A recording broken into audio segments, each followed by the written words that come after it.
Estamos preocupados dende a Xunta de Galicia, están preocupados tamén os concellos. Este é un ano atípico, é un ano moi parecido ao ano 2017, donde houbo seca e donde houbo altas temperaturas. Por lo tanto, temos que garantir, en primeiro lugar, o suministro para as persoas, pero tamén o suministro para os animais, sobre todo pois, en zonas onde hai granxas e onde sabemos que o consumo de auga é moi alto.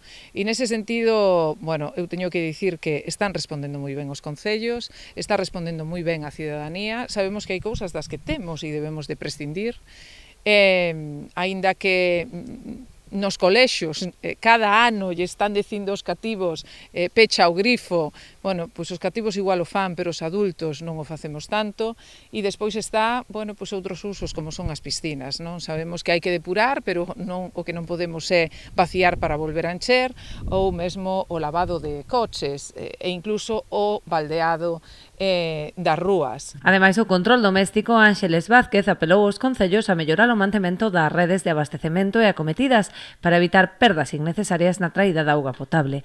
Neste sentido, o Concello de Ribeira xa fixo os deberes, garantindo que máis do 95% de caudal chega ao seu destino. Ribeira fai moitos anos que cada vez que fai unha obra pois revisa totalmente o que son as redes de abastecimiento e saneamento. En estes momentos podemos presumir que sempre por riba do 95% do que sale do depósito chega a destino, non? Iso é, creo, unha cifra difícil de alcanzar en outros concellos.